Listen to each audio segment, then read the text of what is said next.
about what the difference is in CDSS in terms of treatment support versus diagnosis support? Exactly. So the way our clinical decision support works is I think of it in two ways. One helps us make the right diagnosis. And so one of the key examples of that is that we have templates built in for particular complaints.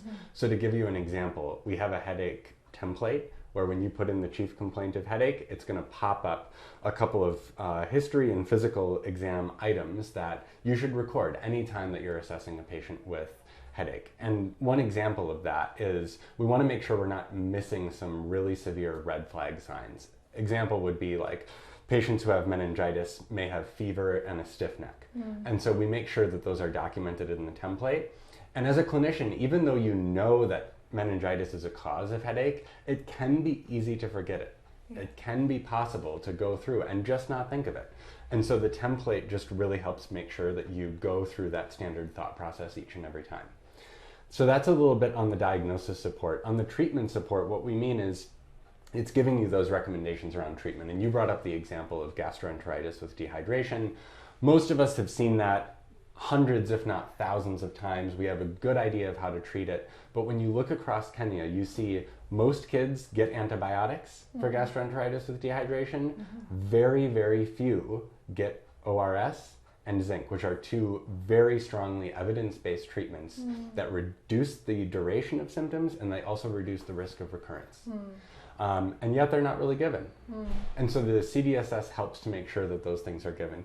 We also have other classes of recommendations like investigations. So if you're diagnosed with malaria, there's going to be a recommendation that you need to have had the malaria test if you haven't done it already, which is also in keeping with our national guidelines that say you need a positive test in order to diagnose and treat malaria. I think that's an excellent review, especially when you talk about the treatment and diagnosis support. I'm thinking of our providers who are probably maybe at doing their 12-hour shifts. It allows you to be consistent in terms of your healthcare delivery, whether you're fresh at your first hour or just, because fatigue is real and it's very easy to forget to ask fever in someone with headache. But a template is there to support you be consistent in your delivery of care and provide quality of healthcare all through. So tell me about, in terms of what if there's a CDSS suggestion that pops up or a diagnosis I've written and the treatment suggestions are not in line with what I think should be done? Yeah, I think the ideal way that clinical decision support works at Penda is I'm a provider, I'm seeing a patient, I'm documenting what I'm thinking and what I'm doing as I'm engaging with the patient, and I see those recommendations pop up.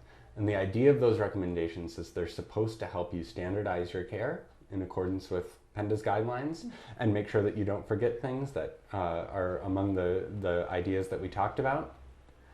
And ideally, when you see those recommendations, you know those are the recommendations and you agree with them. And so it's super easy to just click accept, accept, accept, and those things happen now in the EMR. So your question is, what happens when I see those recommendations and they don't fit with what I'm thinking? Yes. I would recommend that you go through a 3-step process when you see recommendations that don't fit what you think the patient needs. The first question to ask is, do I have the right diagnosis? And I'll give you an example of, let's say I'm seeing a patient who's pregnant, who has malaria. And I put in the diagnosis as malaria, and it gives me the AL as the treatment recommendation. And I say, I think this patient needs quinine.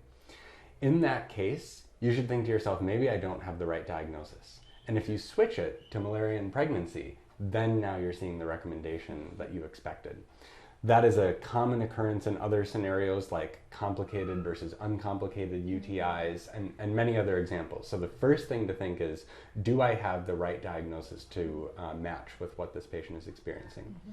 The second step is to think, am I fully up to date on whatever the treatment guidelines are for this condition? Like we said, conditions are, the treatment guidelines for conditions are changing all the time. And so if it's possible that you haven't seen those recommendations for a few years, it's worth going back and checking any of the resources that we have on our intranet site or on other internal resources to see, are those the right recommendations? And if you find, actually, the thing I was thinking, it is the guideline-based recommendation, but that's different from what CDSS says. I now want you to go to the third step, which is to give us feedback about the recommendations. We have a CDSS feedback form. It's super available, it's super easy to use. Just give a quick description of what it is that you're experiencing, what the CDSS recommendation is, and how you think it needs to be different, and submit that. We review that every week, and we make changes based on your feedback. So it's really important that you engage with recommendations even when you think they're wrong, because that's how we'll improve as an organization. Yeah, exactly. And I think CDSS, the last word is system. And I think it's important for us as providers to remember that we are part of that system. It's not just a technical tool that's there and static, but it's a dynamic tool, just like how medicine is, that keeps changing, and there are people behind it, and we are the people. It's not just the QIT team, it's also the providers on the ground, because there are different aspects that would need to be changed. A drug that's preferred, that could be an alternative. So I think it's very important to think of ourselves as part of this clinical decision support system, as the users of the system, and to give feedback in that system.